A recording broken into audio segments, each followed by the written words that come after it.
they're free. I mean, they're just free. It's great. Everybody ready? All right.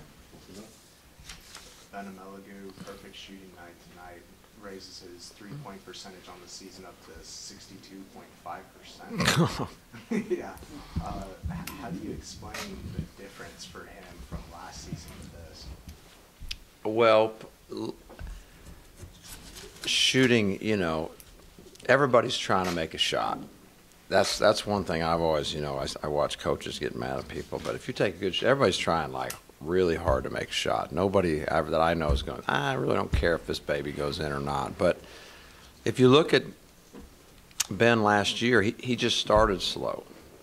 And then he didn't end slow at all. He was very accurate in the conference last year. He was a very good shooter in the league, and I don't know what happened. Sometimes you just get a little bit off. But if you look at him from the conference last year to now, our practices, a couple days ago, 2 and 3 days ago, I guess, our practice, we had some pretty hard practices.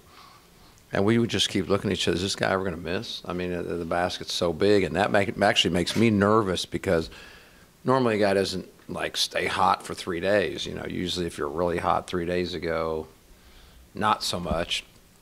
He's just been, I don't know, the goal he's shooting at's bigger than a lot of people. It's just big. And it's so fun for me to see because he's such a great young man. He's such a giver, and all he wants to do is win. That's another reason it's going. He didn't care. He just wants to win. He shoots to win. He plays to win. He's had great leadership. He's been through a lot, and it couldn't happen to a better guy. So when I see that, it just makes me laugh. Come on, he didn't miss anything. Not a free throw, not a three, not a two, not an anything. I mean, come on, that's amazing. And like I say, just couldn't be happier for him. Couldn't happen to a better guy. More deserving. Taking credit for the improvement, that 30-point improvement or whatever it is? Well, I could, but I wouldn't feel very good about myself when I go home tonight and we have a little break, and I'd actually just like to feel good for a couple days. So I'm going to let that one go, and I'm going to give it all to him. That's him. Caring, working, confident, senior leadership, all those things. That's all on him. Mechanically, is there anything different with his shot? No, last year? no, just shooting. Shooting is, if you have a sound shooting stroke, which not everybody does, but if you do, then really, making lots of shots is in large part, or maybe all part, only a couple things. The extra time you put in just to make sure it's really tight, and then your confidence, your head. And I think a lot of times those go hand in hand, because if you practice a lot, you see it go in a lot, and you just feel like, man, I could make this. And he's putting in the time, and he's very confident, and he's got a beautiful stroke, and he's taking good shots, and it's all coming together. You had 14 minutes out there today. Did you see some improvement in his game tonight as opposed to how he's been early on? For sure. Okoye, I don't want to sound like a broken record, but this guy's had, if it wasn't for bad luck, he had never had any luck. He got out of college, he got hurt at Louisville, he got hurt again, he went to Georgetown, he was in his best shape, ready to play, and on Midnight Madness, he tears his ACL, he's out again. He's had nothing but injuries. He comes to us, we get him ready to practice. September the 29th was day one. He practiced, played hard. I could see what we thought. He's really a energy team player. He's very athletic. He's a lot of good things. Well, he didn't practice again from September 29th to about 3 days ago. Now think about that. He hadn't even practiced. He can't. Infections, blood clots, you name it. So he is so far behind who he really is. And I feel for him, because can you imagine how frustrating it is if you're like just scratching who you really are, and you know who you are, and everybody here doesn't know, although I do, but not everybody here understands how good you really were or could be. And I'm just happy he's finally not in so much pain that he can even practice. He did very well tonight. He's got to get comfortable in games. He's barely, how many minutes he played this year? 28 going into this game. 28 minutes. He hadn't even played a game. I mean, 28 minutes. He played 3 here and 2 there and 5 there, and it's just, believe me, the game moves fast when you don't play it every day. The rhythm, the feel. So I'm excited because he's now feeling good enough to practice, and I was hoping to get him a lot of minutes today to just get him more conditioned more. And I'm telling you, as long as he stays healthy, we're going to see him do that. I know we will, and he's going to be able to really help us. Now, if he has more injuries, then, you know, we'll be kind of back where we were on that. But I'm happy. You know, it makes me very happy for him. I know what he's been through. I feel sorry for him. I can't tell you how much it hurts to watch a guy that just laying around that training room day after day and working and rehabbing and nothing to show for it. So finally, there's a glimmer of hope, and it was great to see him get 14 minutes, and I hope that he can continue to, you know, keep working and play injury-free. Playing your second game in as many days, especially after playing a Boise team last night that you talked so highly of, how concerned were you about your team just having the energy and intensity needed to perform tonight? I would say a little, not overly. I trust them a lot. I think they're smart in the sense that they know that every one of these games is critical. They're not immature. They don't, you know, they don't think like, well, that last one was a big one and this one's not. They know these all add up. So not a lot, but only from the standpoint of just being human.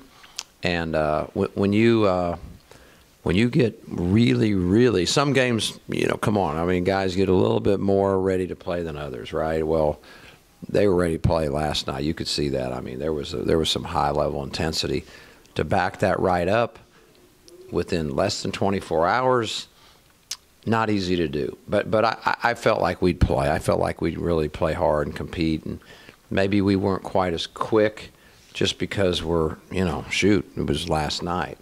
But I did have quite a bit of confidence. I really believed we'd play well, and we really did. I love our numbers. I love the last 2 games. They look a lot the same.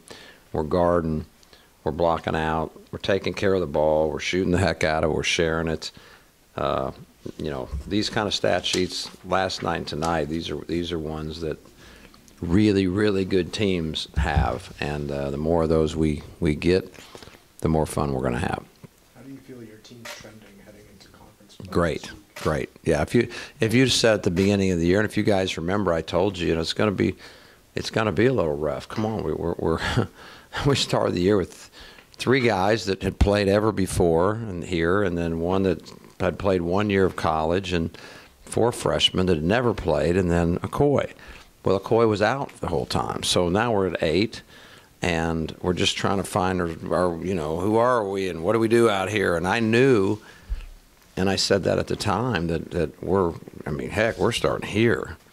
And if you just let me see where we are right now, I would have taken it in a minute. I think I like where we are. We're not where we're going to be. We have a lot of room for improvement, but we are, I mean, come on, you know, you just look at our last several games, and we are playing our best basketball. But it's not good enough. We're going to need to get better. We need to play better, and you know, just in every way. We can be better, and I think we will. And it's starting to have the right. You know, there's also this kind of a backdrop on any team, or what's the feelings? You know, what's the energy, and what's the direction of the culture, if you will, and about this time of year, it's pretty important that that is heading in the right direction. The energy is increasing, and the intensity, and the determination, and the camaraderie, and the attention to detail, and the importance of things are higher than they were 2.5 months ago. Otherwise, your team sometimes can start to, you know, look a little sloppy and struggle. And so I feel that energy. I felt it last year. I feel it this year. And I think it's a very important quality moving forward. What kind of challenges does an offense like Cal Poly's pose to you as a defensive team? Very difficult. A lot of three-point shooters, and I don't know if you noticed, they don't hesitate to jack that thing now. They shot some quick balls, and early they missed some, and then, gosh darn, did they not hit some tough shots in the second half? I mean, there's only so much you can do to guard, a three short of fouling him. And I don't think we fouled a three-point shooter the whole night, and that's not a very smart play. I thought we were closing out on pretty good sometime, but they had some quick release guys. They're playing for the three. At one time, it was crazy. The percentage of their threes versus their shots was just insane. It's hard. But you know what was good, just ironically, that's Boise shoots, they average 30 attempts. I always said 30 attempts from three per game. That's a ton. These guys going into this game averaged 25, if I'm not mistaken, and they only got up 38 threes tonight, for gosh sakes. I mean, come on, 38 threes. That's impressive. 38 out of 59, amazing. So that is a real challenge. Going into these games, Boise and this one, much the same. You know, ironically, was a lot like Canada. These are when we went to Canada, people played really fast, and they tried to shoot as many threes as they possibly could. That's what Boise does. That's what these guys did. So we kind of referred back, and I don't know if it got published or whatever, but our first quarter, if I remember right, in our first game in Canada, I want to say they'd hit about 9 out of 9 threes in the first minute and a half that we played. You remember that? It was like, holy cow. And we were playing pretty good. We thought we were playing good defense, you know, but they play a little bit different style, and they let it fly, and it was going in like crazy. So, you know, we got better over there. We understood that if a team's going to play this way, you got to position a little bit different. And I don't know whether that's helping us or not, but it's kind of ancient history. But it is much the same as we experienced over there. For the second night in a row, your defense, especially in the first half, was pretty strong. You held them under 30 both nights. And considering that you had back-to-back games, yes, Boise came in with a stronger record than Cal Poly, but is tonight's first half defense as impressive to you since it was on the second half of a back-to-back? Yeah, because of that. Yeah, I thought our defense last night, I couldn't have hoped for a better defensive effort than we had last night against an outstanding team. And I could not have hoped for a better first half, given, like you say, I mean, come on, we're going to be tired, and look at it from their standpoint. They were ready to play. This is a big game for them, of course. You know, this is a big game, and they're coming off a couple days of preparation. We're coming off, you know, an hour and a half today, and so yeah, I think it shows the heart of our team, and I believe in the heart of our team. Sometimes I think we're a little nice. I think we're great guys, and I wish we weren't quite as nice.